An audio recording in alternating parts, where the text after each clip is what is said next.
off. Welcome to Nuts at Night, episode number 62. What is Nuts at Night? Well, that's a good question. I'm glad you asked. Nuts at Night is a show. Well, it's so deep. I don't think I could put it into words, so I'm not even going to try. Joining us tonight is our co-host, Steven D'Amico from smdcomputer.net. Or Steve. Do you go by Steve or Steven these days? I don't think I ever asked you that in my whole life. I usually Steve. Yeah? Do people call you Steven? Yeah, occasionally. You know what my mom does? That's what it's a little... Yeah, my parents call me Steven too. I don't know. I don't know what's up with that. All right, you want to start with basic questions never asked? Okay, I never understood the whole pH thing. I never got that part. That's Stefan to me, the pH. That's my name, dude. The only sense I can make of it is my parents were Phillies fans, and you spell Phillies Philles. So so wouldn't that be Stefan? Don't call me that. Don't call me that. You're pressing a button here. I didn't call you it. You know, I mean, if you let me ask you, it's all seriousness. If you were like reading a book or something, and there was a book of names, and you read Stephen, what would you call that person? How would you say it? Stefan. No, really? You would assume that that's Stefan. You would really honestly 100%. Assume that that's Stefan. Because where else is the pH said like V? Yeah, but I mean, with your knowledge of the world and living on Earth for as many years as you have, if you read my name like on a piece of paper, would you like if you were telemarketing, cold calling me, would you call me Stefan? Honestly, what would you call me? I don't know. You know, I would freeze up and then just say, "Hey." That's what most of them do. Stefan. They all call me Stefan. Well, I mean, how would you spell Stefan? Same way. But then, what's the? See now, are you really going to try and make sense out of the English language? all right. Yeah. That is a good point. All right. I didn't think you could make a good point on that. That you did. You got it. All right, man. How you doing today? Pretty good. I had a really long job today. It was pretty annoying. Really? A person came in at 2 p.m. or she's like 2:30 and said, "Hey, here's my laptop. Can you do a really long data recovery and recover, in so many words? Could you recover about 40 gigs of my data of this, half working hard drive?" And I'm like, "Oh my god." You said they needed it tonight. Did you get it done? Yeah, I got it done. I did it all the way till 9 p.m. How did you do it? Was it the hard drive destroyed or? Well, they thought it was not working, and then it turned out to be fine. But it didn't matter. The way I had to get this data off of there, I had to use a data recovery program. So it was just a fast running data recovery. What program did you use? Get data back for NTFS. Cool. It's kind of my go-to tool. I really like that tool. I think Scott Malton talked about that, doesn't he? Yeah, he said he liked it. I mean, he said he liked it in the kind of sense of it's kind of a cute tool that, people like me would use, I think that's kind of how he phrased it. Oh, man. I was actually supposed to do an interview with Scott yesterday, but he wasn't feeling good. So we're going to do another My Hard Drive Died, so stay tuned. It's coming soon. All right. Hey, let me talk about this real quick because I mentioned it on Android App Addicts, but I want to talk about it on this show too because you have brought up task management, time management ideas and stuff like that. I downloaded an app and I signed up for a service online called Remember the Milk. Did you ever hear of that? Yes. Since I moved to Tampa, I have all these things I need to do, and I think of them all in my head, and I want an organized way of putting them into a computer so I could be geeky about it and not just write them on a piece of paper because that's old school to me. I don't want to make write stuff down and go, oh, here's my checklist today, and I actually check off items. I don't want to do that. I have the devices. I have the hardware. I want a good interface I could put it all to use. And I remember hearing about Remember the Milk from just different places, and I gave it a try. And plus, they have an Android app. And it's a great tool for doing tasks. It's a great tool for... If something pops in my head, I just throw it into Remember the Milk. You don't have to immediately put what date you want to get it done. You don't have to immediately set the priority. You can do all that after the fact. And it's really Yes. set up like that. I mean, it's easy to edit each task, and then once you do tell it when you want to get it done, it puts it in, it reminds you when you got to get it done. It puts it in nice little lists, categories. And the cool thing about it is when you are done it, you just hit complete and it's off the list. Some of those task programs, you check it and it stays there forever. You know, this one you check it, it's done, it's gone. So I'm really loving it. I've demoed that program, Remember the Milk, and I didn't stick with it because I forget why. Oh, you know what? I was using I wasn't using an Android phone at that time. I was using what was it? I was using the Palm Centro. They had an app for it? I think so. Or I guess it wouldn't be called an app when that. Or I couldn't. Yeah, or I couldn't get it on there. Or there was something. There was some kind of problem I had with it. I don't remember what it was, but I think it sent it around the phone. Oh. It just didn't do what I wanted it to do, or I think I couldn't get it on the phone at all. So I was just like, and just gave up on it. But you can actually integrate that into Gmail. They have a widget where you can add it to the sidebar of Gmail. Remember the Milk? Yep. No way. That's awesome. That's so awesome. I'm glad I brought it up. See that? Yeah.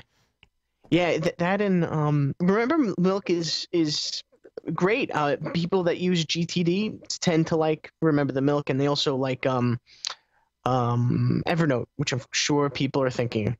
Now, are you saying Steve? Why didn't you just use GTD? Does it do the same thing?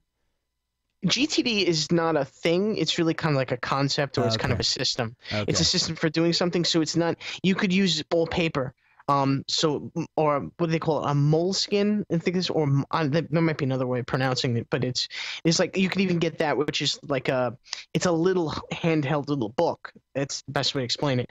And with no lines, it's just some paper, and then of course you just jot down in really small handwriting your notes, and you could kind of use that as like a makeshift kind of old school kind of PDA kind of thing. You could use the GTD system that way as well. So you don't need to have any kind of you don't truly need to have an actual electronic device to do GTD, but it does help. GTD stands for getting things done. It's this science of being efficient, I guess you would say. Do you use it? You talk about it.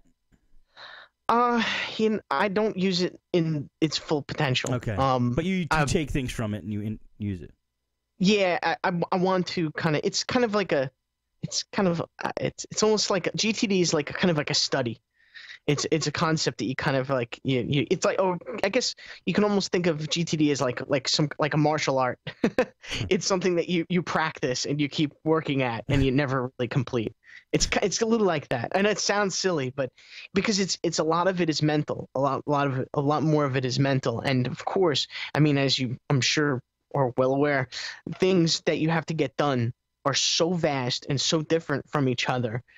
From getting, the proper screws for for the squeaky chair to buying a company, or adding this, device to your cabinet of electronics. Right. There's a million different, aspects. And then, of course, there's the old, remember to bring your car to the mechanic or to get an oil change or something like that. All those things, they're so different from each other. But how do you process those thoughts in a way where your mind GTD's concept is you unburden your mind from all these things you need to remember in a system that your mind trusts, that you truly trust, that you won't forget it, and then you're able to relax your mind because you don't have to remember all these things, and you feel that you don't have to remember the things. And then the theory is that, a very popular theory is that after you're able to do that and get to that point, then your mind is much calmer, and it opens up your mind to more creative thoughts. You're able to be much more creative because supposedly creativity comes out of like that kind of relaxed kind of mental state. Right. Interesting. I probably would just watch TV if I had some free time. No, I'm just kidding. Yeah. But you know what? You'll watch TV and you'll be okay with that. Right. That's another one of the concepts of GTD is that like knowing what you're not getting done feels good. At least knowing what you're not, that nagging feeling of I really should get to work because I know something that's just burning, somewhere. That's it's not GTD, but it's kind of like what Remember the Milk did for me. Mhm. ease my mind. I had it. You could take a brain dump. You just put it all out there, and I love that everything just syncs together, and you get warnings on your phone when you need to do tasks and stuff like that. So it's so far so good, man. I love it. It's got a great app too, by the way. I love the Android app, and I think the iPhone app is the exact same thing. I'm pretty sure. So anyway. The short-term feeling that you get from like writing everything down that's in your mind, it's like they call it a memory dump, and that has a short-term good feeling. The only snag you might get in the near future is if you start to kind of lax with using the app, and you start lax without writing everything down that you need to remember, then you won't start trusting Remember the Milk or whatever system you have, and then it won't work for you. It won't give you the same results that you're feeling right now with that nice feeling of you just unburden yourself when you just dump all the things that you need to remember into a device you trust at the moment. But now you have to keep trusting it and keep doing it and keep at it, and then you'll continuously get that same feeling. That's that's interesting, man. Well, I'll give it a shot. See how it goes. It's something I read. It's a concept I'm learning, and not something I came up with. Yeah, that's still good. All right, what do you want to talk about? Oh, did you hear about X marks?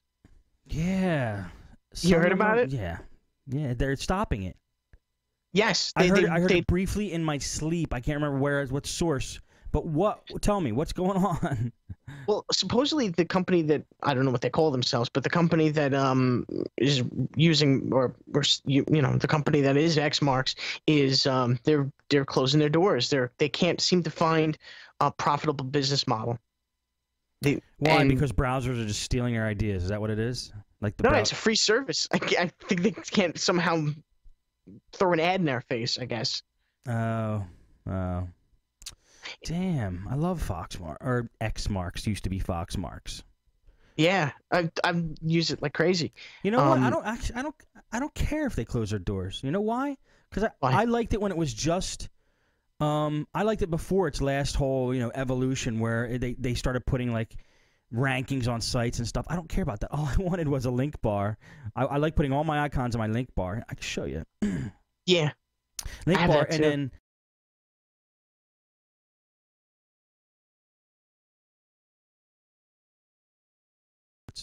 And then I like to have them sync to every browser I use. They had that. It was called Foxmarks. It was great. It was quick. Then they said, well, we can remember passwords for you too. And I'm like, no, I don't feel like you're doing that. Then they go, oh, we could rank sites for you too. And they try to start a whole social network. And I'm like, no, I don't want that. So what the hell? What's wrong with your camera? You don't want to. I was just moving it. You mean you don't want to add Web 2.0 to a syncing service? Exactly. It's like, what's the point? Exactly. What are we gonna do? Go, wow, my bookmark on that recipe worked. It went right to my laptop. Right. How's life? It's kind of. So I'm actually glad. You know what? I started out when you first mentioned it, I'm like, this is worried. This worries me. But I'm kind of glad because now they're probably not going to do any more changes to it, and I like it. I actually like it before the way it is now. So hopefully they'll just let it go, and I'll use it forever. No.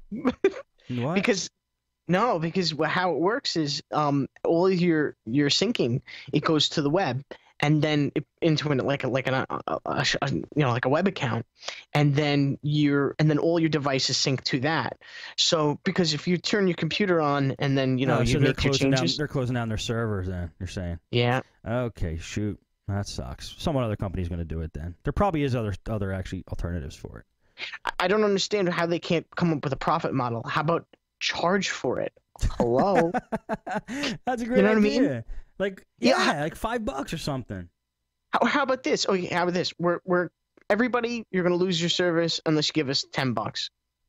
A year or something like that, or whatever it might. Yeah, you use it and love it. I would pay like $20 a year for that for sure. Yeah. I mean, at that point, it's got to be profitable. I mean, they have, I don't know how many users they have, but it's got to be in the millions. They never asked for money, did they? Goofs. Never even tried. That's stupid.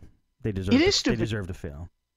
Yes, and they do updates, right? And they do updates occasionally, and when their updates come across, they force you to their website, which is good. they could do that and say, hey, attention, you got such and such days left until you upgrade to the pro or whatever it is, Right. whatever it takes. Why don't you email them that and say, please try charging me money, and you might not go out of business. Yeah. I'm sure they'll listen. I'm sure they're committed. They've already told everybody they're going out of business. Yeah, That that's a stinks. shame. I liked it. I liked Fox. Yeah. I like Fox Marks better than X Marks anyway. Mm. Well, tell you what. Like I talked about going to Chicago a couple weeks ago, last week or week before, whatever, for a funeral, and we stayed at a DoubleTree hotel. And I'm sitting in the chair, right, that they have at in the hotel room. It's like the desk chair, And I'm like this is a comfortable chair. And I've been trying to do research because on podcasting I need a good comfortable chair because I sit here and just like I buy the cheapest chairs in the world. This one is a $12 one from Walmart I'm sitting on now. It's orange. It doesn't match anything. They just wanted to get rid of it. I bought it and it hurts because I sit in. It's like my third hour now. I'm sitting on this thing. I'm not a small guy at this point, so. I've been looking for chairs, and every time I go in Office Depot and Staples, I just sit in everything. Because I read online, like picking out a good chair, they go, you got to go and you got to sit on it for at least 20 minutes. So people in these forums, they actually go, when they want a chair, they actually go into stores, and they just sit on chairs for a couple hours. Like they do 20 minutes per chair. And there's a forum for chair shopping? A forum, yeah, like not like chairshopping.com, but musicians, for example, who work in the studio, they spend hours in the chair like mixing down music and stuff like that. So like I think that's the forum I was at. Okay. So they're talking about chairs, and all the chairs they recommend are like $800, $1,000, $1,200. I'm like, forget it. I'm like, it's a chair, Yeah. Until I sat in this one at the DoubleTree. I'm sitting in it. I go, I got to find out what this chair is. I turn it upside down. It's a Herman Miller Aeron, which is Aeron. Herman Miller is the name of the company. And that's the chair that most of these sound guys, the musicians, are talking about that they use in the studio and stuff. It's like an $800 chair. But I know why now. God. You sit in that thing and you're like, your butt never it's sore. It's just like molds to your body. And you just feel like you just sit there forever. So I started looking on Craigslist. I could probably get one for like $350, $400. I'm still thinking that's a lot for a chair, but I really need to do something, man. I tried those exercise balls, and those exercise balls are okay as long as your arms aren't on your desk. They have to be down by your side. If your arms are on your desk, it throws out the whole balance of those exercise balls. So forget them. They're out the window. I tried the Walmart $12 chair.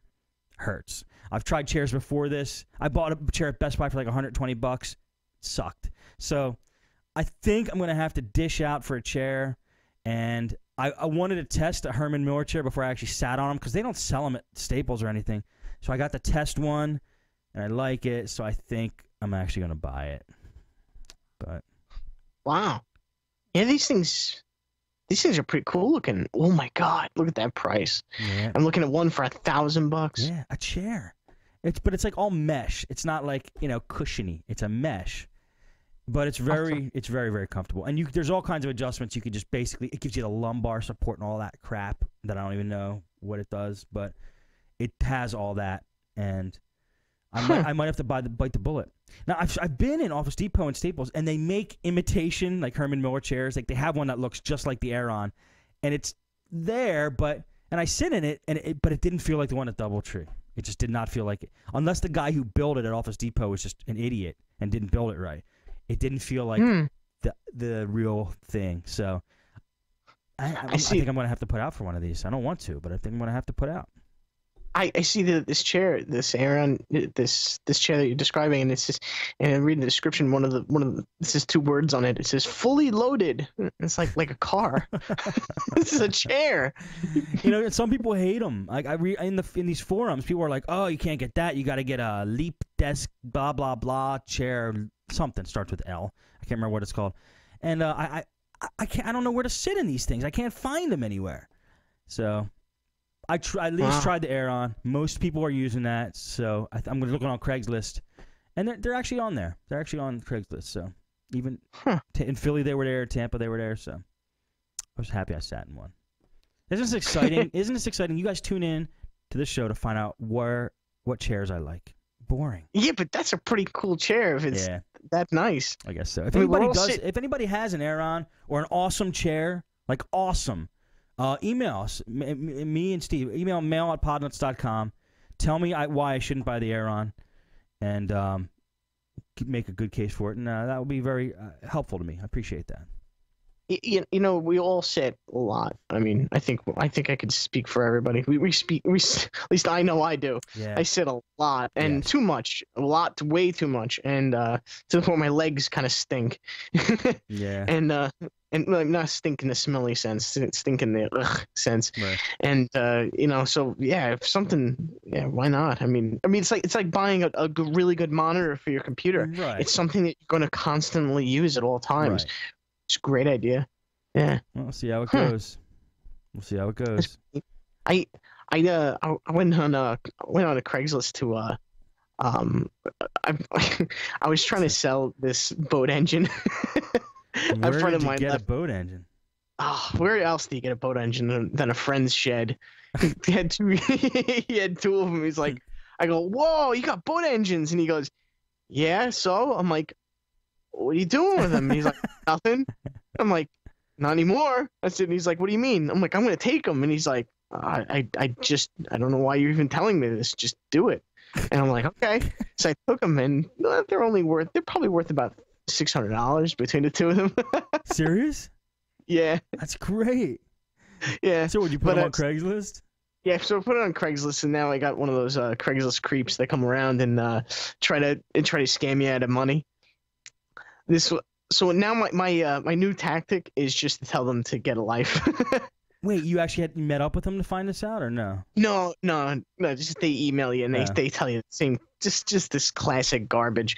I'm out of state, and I'm going to send a representative for the check. And you know what? Since you're holding it for me, I'm going to pay you extra money. And it's just like, I don't even answer. I always want to answer just to lash back, but I think it's just best to just delete them things, right? I just wrote back and said, get a job. Yeah, but if you write back, that now what spam list are you gonna end up on? At least they know now that you read with their email, and that's probably their main thing that they were concerned about. They want you to read their emails. I can't give them that satisfaction as much as I want to. I can't. Yeah, I don't know. I like to just scream at them. But I heard people talking about, occasionally I hear texts talking about Craigslist and how they're annoyed with Craigslist. How they, there's all these kids like selling their computer services for like $20 and $30. Yeah.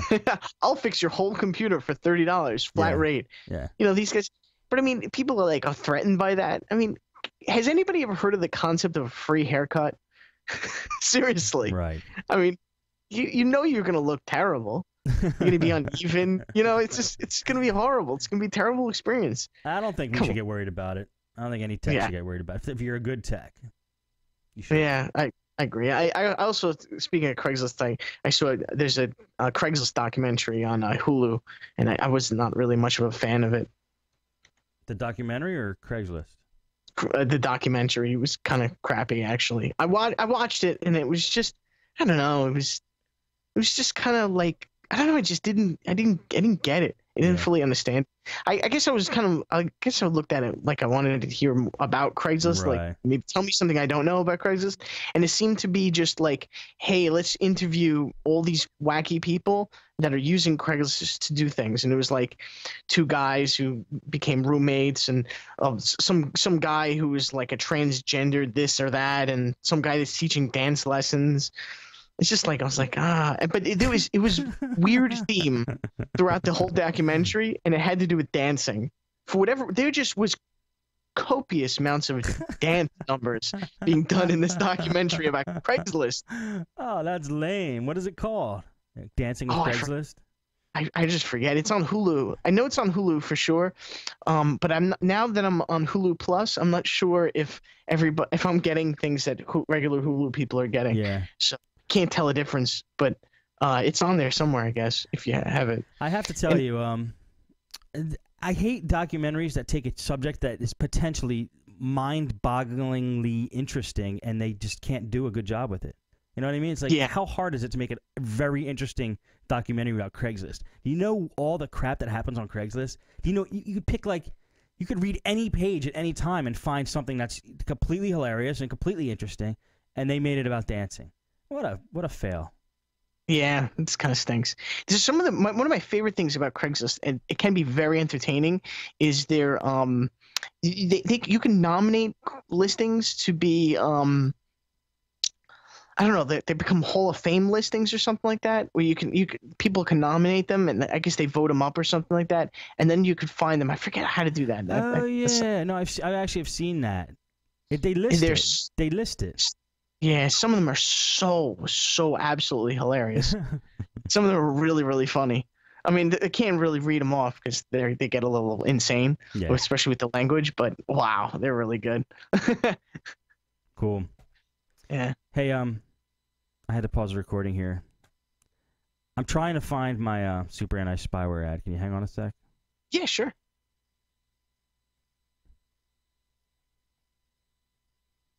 Where the heck is it? Why can't I find it? It's not cool.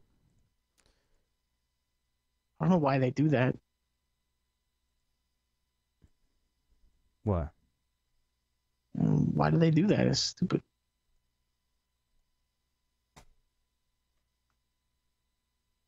I gotta re-download it. Sorry, guys. Sorry. It's your fault. They're messing with you. It's totally my fault. How? Who's messing with you? What are you talking about? The Gremlins. God damn, it took you forever. It took me forever. When I'm like, I love when I'm concentrating on something and you just throw confusion into it as a joke. A little fun. All right. I love the concept of the gremlin. Whatever happened to the concept of the gremlin? I want to know more about gremlins. People used to always just think, it died in the 80s. Something broke. Did it? I mean, with the movie, I guess? Because, I mean, people used to always just say, hey, you know, gremlins. With everything that broke, cars broken because of gremlins. It was an 80s fad, right? I guess. I don't know. I thought gremlins is like an old term before that. Oh, maybe maybe I just didn't know that. All right. You want to continue? Continue the excitement? Here we go. All right, let's take a minute now. Let's talk about our awesome sponsor, Super Anti-Spyware. Super Anti-Spyware is a kick-butt anti-spyware program. If you haven't heard of it or don't use it, I'm sorry to tell you, you're out of the loop. It's available for free at superantispyware.com. Yes, it's free. Download it. You use it. Try it. Just download it for free and try it. You will see that this program finds things that other programs just don't. So check it out. You can get a pro version, and here's the reason why it's really good to upgrade to a pro version. It includes the ability to schedule a scan. It's got real-time protection, automatic definition updates. The automatic definition updates are key because they update their database 3 to 10 times daily. These guys are on the ball. If they update their database that much, it means that they're doing something. They're finding new things, and they're trying to get it to you as fast as possible. If you get the automatic updates, you get those things, and you're able to knock out the latest and worst spyware that's out there. Lifetime licenses are available. Yeah, Steve. It's before the fact instead of after the fact protection. Right, exactly. Preventive maintenance. Yeah, that's great. If you have an antivirus, Super Anti-Spyware can peacefully coexist with it. No worries there. So it's actually meant to be run alongside an antivirus. So you get a nice 1-2 punch there. It's a lightweight program. It's easy to install. It's easy to use. Very small footprint. We love it at Podnutz. Go into Podnutz forums and you'll see who's genuinely talking about this program. It just works. If you want to upgrade to the pro version, use the coupon code FRIEND at checkout. You're going to get an additional discount if you do that. Here is what's awesome for the Podnutz listeners. Here's the part I like about this the best. Super Anti-Spyware has a reseller program. And that's why I really was happy to have them as a sponsor, because I learned from my shop. Steve D's learning from his computer repair shop. You have to sell antivirus and anti-spyware to your customers. Don't just load them up with the free stuff. Don't load them up with AVG and Security Essentials and say, that should be good enough. Give them something that's robust. With the reseller program, you can buy super anti-spyware in bulk at an incredible price, and you mark it up. You sell it to your customers for a fair price. You're making extra money at your shop. Your customers are happy because they have something good on their machine, and it all works out. There's no cost obligations, minimum orders, or inventory requirements to work with super anti-spyware. If you're interested in the reseller program, and I just strongly urge you to just show some interest, call Mike Duncan at Super Anti-Spyware. Call him on the phone. Talk to a real human being. He will hook you up. He's the man. His phone number is 541-607-6553, extension 111. Tell me who else out there with ads is going to give out a phone number for you to call somebody. Nobody. That's how caring this company is, and that's just how smart and on the ball they are. Last thing, if you also want to take advantage of the reseller program, but you don't want to buy all the licenses in bulk, sign up and get a link. You could put a link on your website. Every time somebody buys Super Anti-Spyware through your link, you get a nice fat commission. So all kinds of good stuff with Super Anti-Spyware. Tell them Podnutz sent you. When you call Mike, tell him Podnutz sent you. He's going to give you a special offer that he's not giving to anybody else. So we want to thank Super Anti-Spyware for being a sponsor of Podnutz. Really happy to have him on board. And back to the show. What do you say, Steve? You like Super Anti-Spyware? Absolutely. You got to have a second opinion versus, from anything else you're using as anti malware cleanup. I mean, the more opinions, the better. And it's not and one of my favorite parts about it is, of course, like a lot of different programs now, you don't have to just do a full scan like a lot of the antiviruses. You can do the quick scan, which catches most stuff. Yeah, quick scan. It's smart. It doesn't just like say, I'm just going to check here and here. I mean, it actually knows. It actually looks at the spyware databases and knows where viruses have been kept in the past and looks in specific locations. So quick scan will usually clean you up real good. Yeah, absolutely. I use it in my shop, and I haven't just gotten to it yet to do the reselling, but it's on my list of things to do for sure because I don't want to miss out on that. And I know that my clients always ask me all the time, I need something. They always come in and they go, all right, and then I need something to protect me. They always ask me that all the time. What do you recommend? They always say that to me, especially if they've been infected. And what do you do? I'm not set up for anything yet. I knew it. I knew you were a freebie giver awayer. I used to do it. Or you said, what do you send them to Staples and say, buy Norton? I mean, what? I usually think to myself, hey, maybe I can get it done now. Maybe I'll have enough time to do it before this customer comes back. And then there's always, 3 things that just land on my lap in between. And I'm like, oh no, I was at the shop till 9 p.m. today. Yeah. I'm telling you, it's so worth it. Customers need the extra protection. They do. I mean, I've got burned by AVG so many times, and I said, why am I putting free antivirus on these customers' machines? They want something good. I'm hating this is something I actually wanted to bring up, but I'm hating starting to hate Microsoft Security Essentials for a pretty good reason too. It doesn't do anything?